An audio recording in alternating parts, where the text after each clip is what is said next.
learn the fourth chapter of class 12, that is moving charges and magnetism. Now as we already know, moving charges, that means when charges are in motion, that is when electron is in motion, it will be producing the electric current, that is electricity is produced. And magnetism, that means in this chapter we will be dealing with electricity and magnetism and how they are interrelated with each other. So the points that we are going to cover in this video, that is Oersted experiment, magnetic field and magnetic force. So let us start with the first point, that is Oersted experiment. In 1820, Oersted observed that when electric current is passed through the wire, then magnetic field is produced around it. So he performed various experiments on that. Now as you can see in figure A, that a wire which is perpendicular to the plane of paper and current is passing through it in the upward direction. And if we keep a needle near to the wire, then what he observed that when passing the current through the wire, the needle got deflected. So what he did, he took various positions around the wire, various position of the needle around the wire. When he kept the needle over here, the needle deflected like this. Here the yellow part shows the north pole of the magnetic needle compass. When he placed the magnetic needle over here, the deflection of the needle was like this. So by taking various positions of the magnetic needle, he saw that the needle deflected tangential to the imaginary circle. So when current is passing through this wire, the magnetic needle gets deflected, which is tangential to the imaginary circle. So this first observation.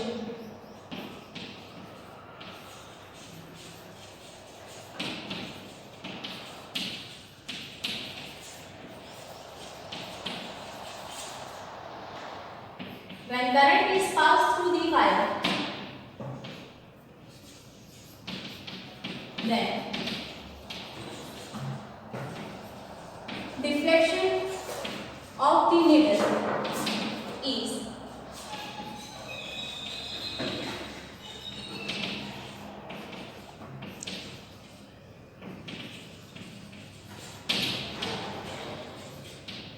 tangential to the imaginary circle. What he did next is, he reversed the direction of the current, again taking the wire perpendicular to the plane of the paper and taking the needle to the various positions around the needle. What he observed, when he reversed the direction of the current, the deflection of the needle was also reversed. So the second thing what he observed was,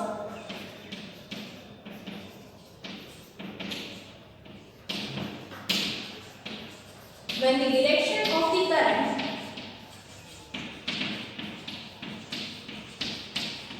is reversed, then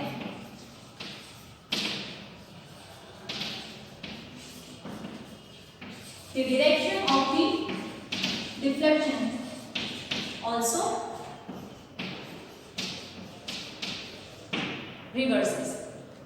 Okay.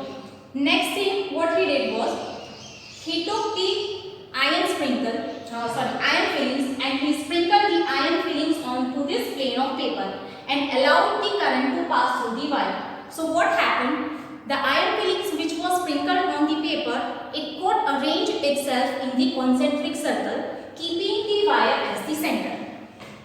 So this was the third thing.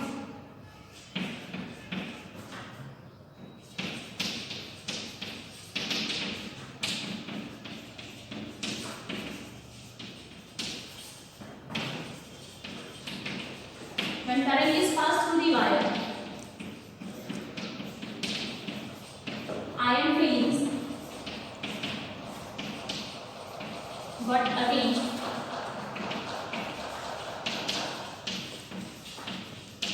in concentric circles with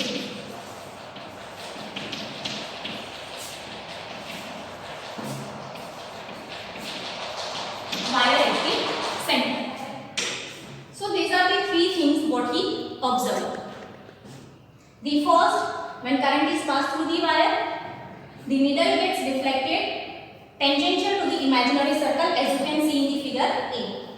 Second thing, when the current is reversed, when the current is taken in the downward direction, then also the needle is deflected tangential to the imaginary circle, but now the needle is deflected in the opposite direction. The third, when the iron filling is sprinkled on the plane of paper and when current is allowed to pass through the wire, then these iron fillings get arranged itself in the concentric circles. So what does these three observations show? These three observations shows that the magnetic field is produced when current is passed through the wire. So the conclusion is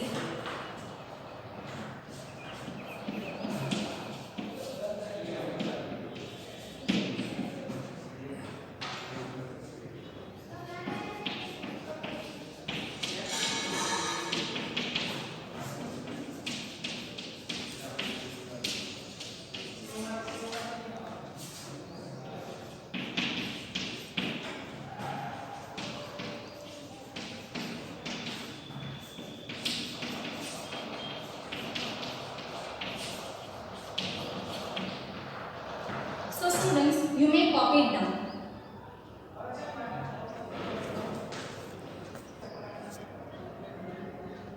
So through Oersted experiment, it has been proved that when current is passed through the wire, then magnetic field is produced around it.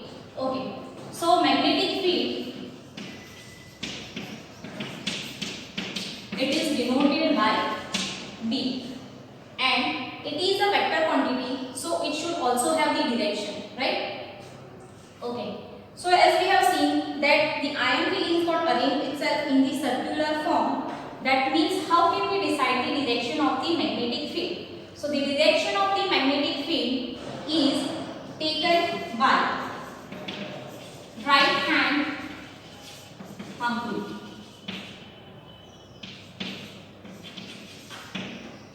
Right hand thumb rule, that means taking your right thumb like this. The thumb shows the direction of the current and the finger that is pointed shows the direction of the magnetic field.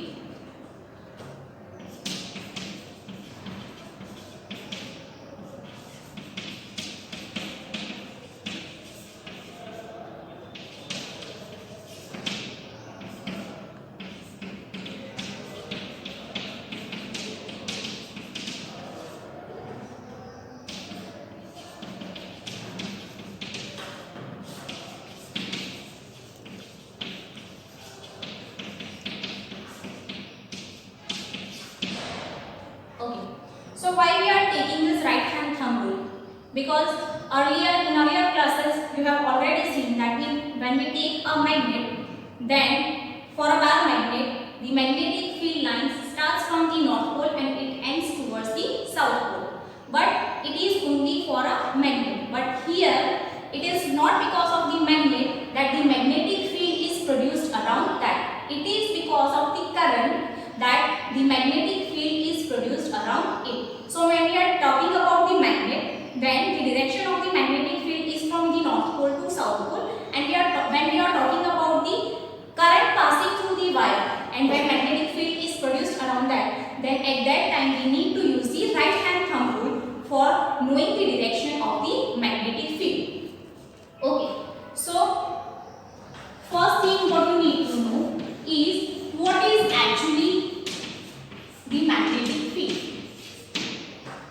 Okay, magnetic field, in earlier classes we have already learned that when we take a magnet, suppose we take a bar magnet having north pole and south pole, and around the region of this bar magnet, when any iron material is kept inside this region, it will be attracting the iron material, right? But this is only possible up to certain region. So this is due to the magnetic effect of this bar magnet. So it is nothing but the region around the magnet where the magnetic effect is prevailing, where it can exert force on the iron materials around it to attract it. That magnetic field. And for a wire in which current is passed, there is a region around it where it can produce or exert magnetic force to other moving charges or the material. So in short we can say that magnetic field is nothing but region around the magnet or electric current where it can provide magnetic force to the magnetic material or else to the moving charges.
So again, revising the definition, magnetic field is the region around the magnet or we can say around the electric current where it can exert force to other magnetic material or moving charges.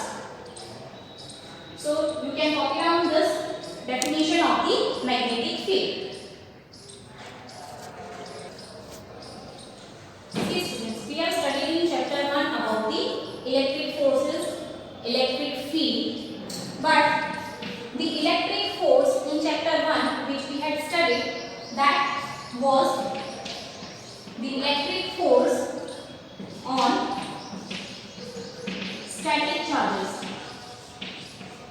That is, we talked about these two static charges in which either the repulsive force or the attractive force exerted between them. When we say about the static charges is nothing but the stationary or the steady charges, right? That means as we have discussed about the magnetic field, the same.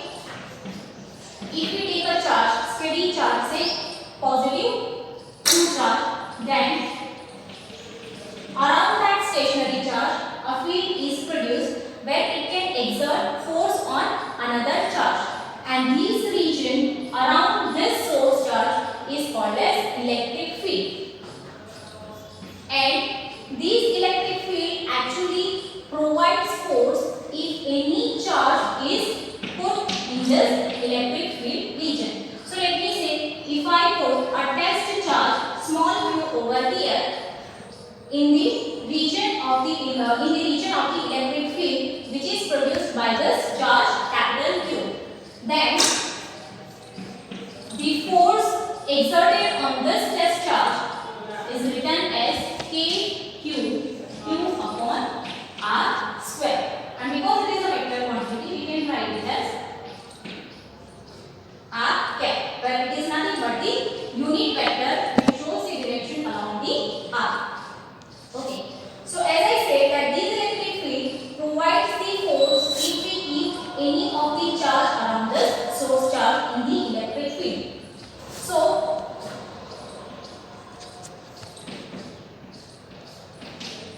the force provided to this charge can be written as QE. The force provided by the electric field produced by this source charge on this test charge can be written as F is equals to QE.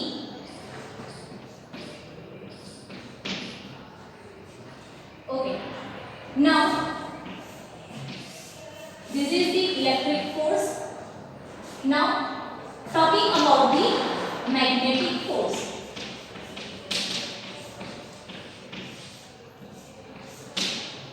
See, the charge is producing the electric field around that, and that electric field provides force on the charge if it is placed into that electric field. So that force is given as F is equals to QE. Let me write it as FE. This denotes what? It denotes the electric force which is provided to this charge small q. In the same way, if the magnetic field is produced around the moving charge, then it will also be providing the force, right? The magnetic field will also provide force if a static if the moving charge is placed in that magnetic field. So let me say here there is a magnetic field, and if I keep a charge which is moving, now listen carefully, the magnetic force is exerted only to the moving charge. So the force which is exerted to the moving charge q, that force depends on charge q. That means if you are placing the charge into that magnetic field, then only then it can provide force to that q. So F is proportional to q. And as I have said that magnetic force is exerted only on the moving charge. That means charge should be moving. If it is moving, it will be having particular velocity. So let me say v is the velocity of the charge with which it is moving. So force depends on charge q. Force depends on the velocity with which the charge is moving. Also, if there was no magnetic field, then there was no force to provide to the charge. So it also depends on B. So magnetic force depends on Q. It depends on velocity of the charge as well as it depends on the magnetic field. So F is proportional to Q, F is proportional to B, F is proportional to B. Let me write over here this charge. It is velocity of the charge, and over here it is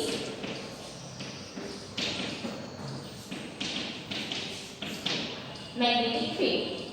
So combining these three, I can write a single equation that is F proportional to Q B B, right? So over here, taking the unity of these quantities, I can write it as F is equals to Q V B sin theta. Now see, why over here I have written sin theta? Because in these three quantities, V, that is velocity, and magnetic field, both are vector quantities. And to represent that vector quantities, I need to write it as vector V cross vector B. That is the cross product of velocity and the magnetic field B. And as we have already studied in 11th standard, that resolving the cross product of two vectors, we can write it in the form of sin theta. So it can be written as Q V B sin theta. But theta is nothing but it is the angle between the velocity and the magnetic field. So you can note down this formula up to here. And this F is nothing but the magnetic force. So we will denote it as Fm is equals to 2Vd sin theta.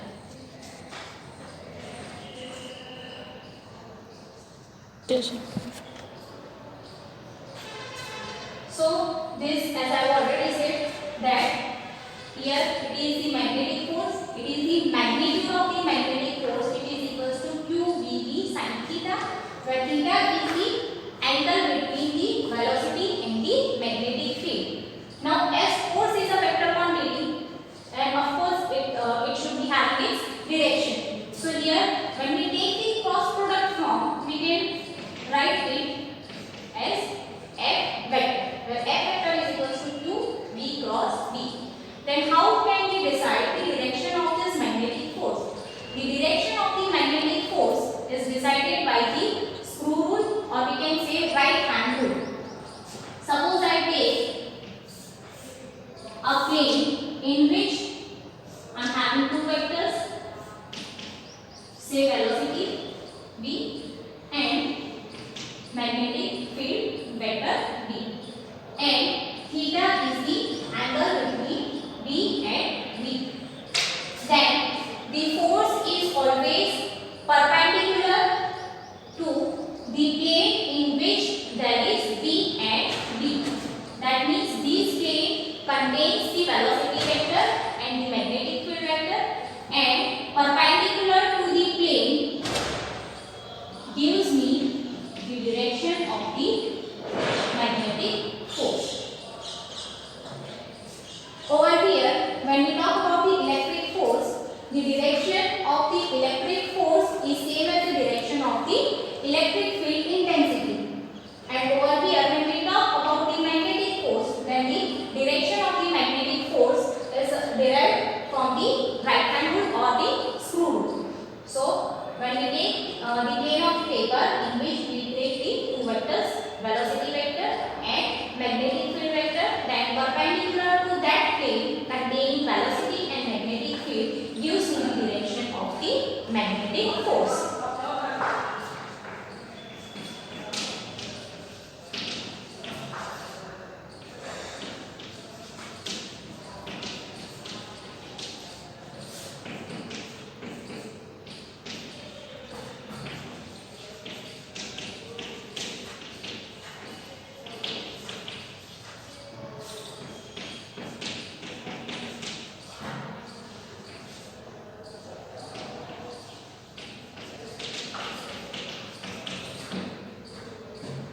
So this is also important, the direction of the magnetic force. So you can copy down the direction of the magnetic force and the direction of the electric force that we have already known, that we have already studied in chapter 1, that its direction is towards the direction of the electric field intensity.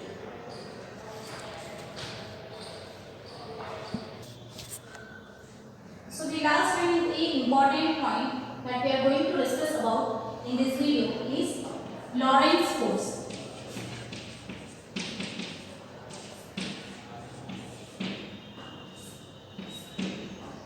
Okay. So before giving the definition of the Lorentz force, we have already discussed about the electric force as well as the magnetic force, right? So electric force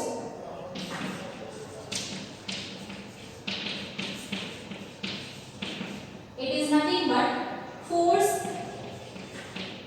experienced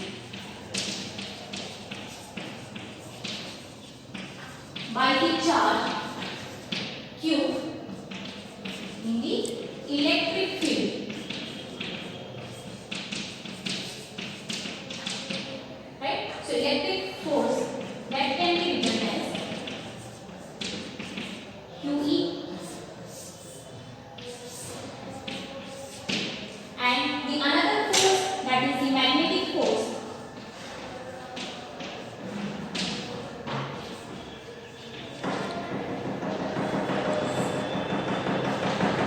it is the force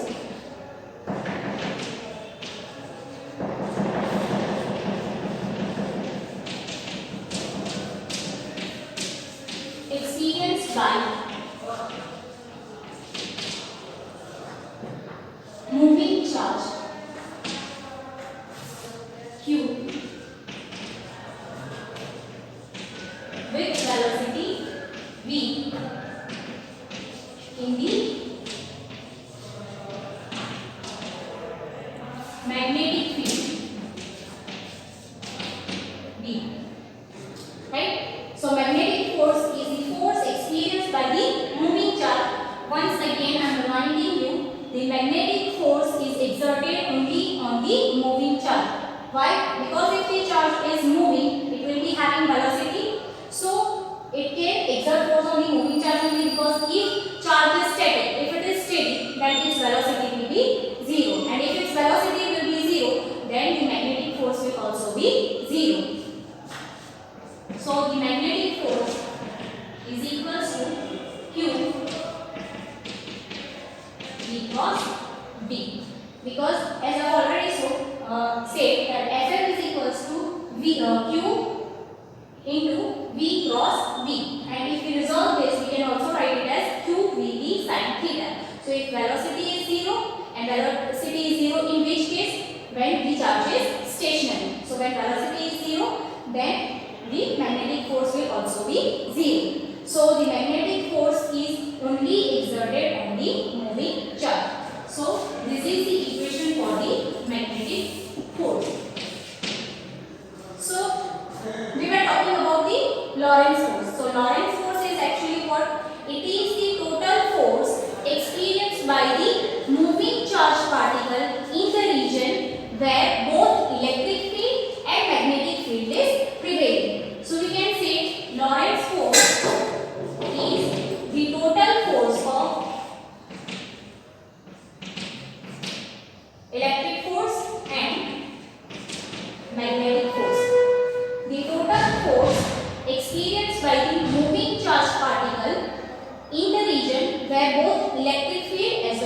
here Fe is equals to QE.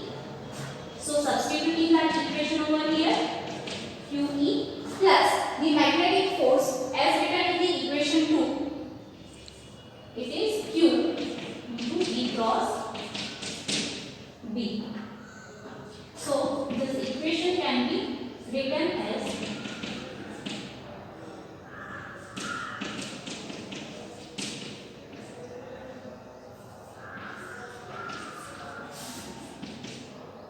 this is the Lorentz force.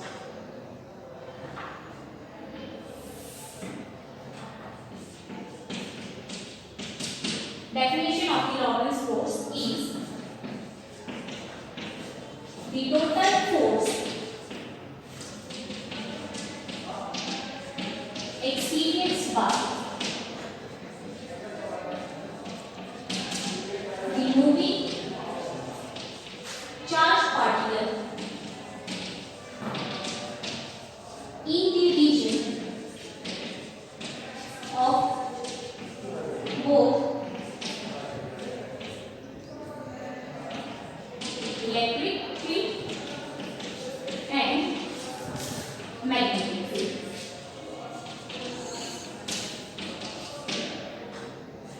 You can note down these equations as well as the definition. Once again, the Lorentz force is nothing but the total force experienced by the moving charged particle in the region of both electric field